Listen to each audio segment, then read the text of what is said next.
how do you think how the industry is depicting movie villains recently?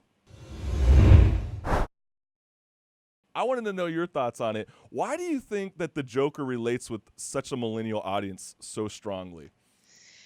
I think we're brought up with the Joker character. Yeah. So that character has been sort of formational, at least for people since The Dark Knight, if not before Oh, then, it's so right? true. That's my dating guideline. Yeah. Yeah. And Heath Ledger that's an iconic performance. That's all of that stuff. So the character matters to us. And then, the movie does do some things, particularly aesthetically, that people aren't used to seeing yet in movies based on comics. Yeah. Of course, all of those things, ironically enough, are ripped basically straight from two Martin Scorsese movies that the movie is very explicit about. What thing? Because I did not do my due diligence and I did not see the Joker before the show. I was in the UK, man. I was in the UK. I was busy in the pubs. But so, what were some of those things for me who has not seen it?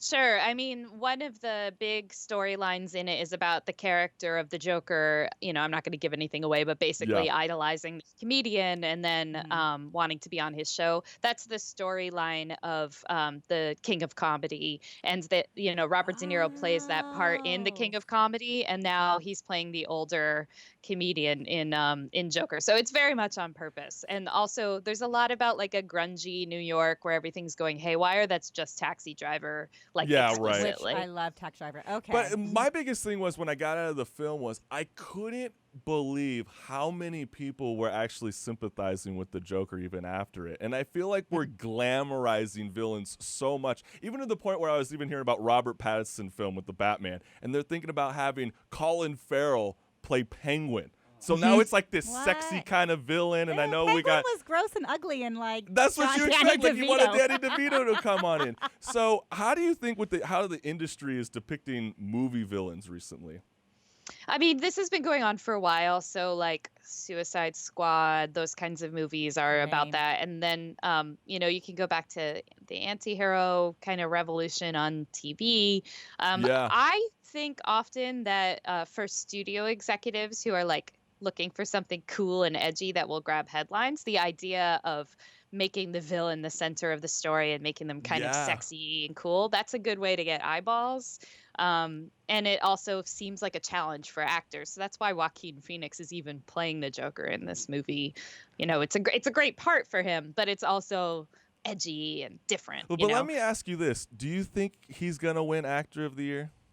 I think he'll be nominated. I would be surprised if he won because the Academy doesn't love comic movies, but it's possible. So who do you think's going to win then?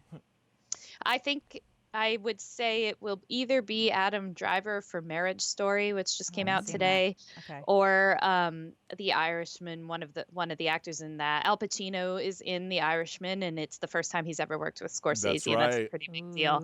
And the Academy is still mostly made up of white guys over the age of 70, the large majority, and so father. that's my soon-to-be me. So The Irishman will probably win. Let me tell you. What's good, listeners? I'm the host of The Chris Collins Show, and if you like what you see, hit the subscribe button below and check us out at thechriscollinsshow.com. Peace!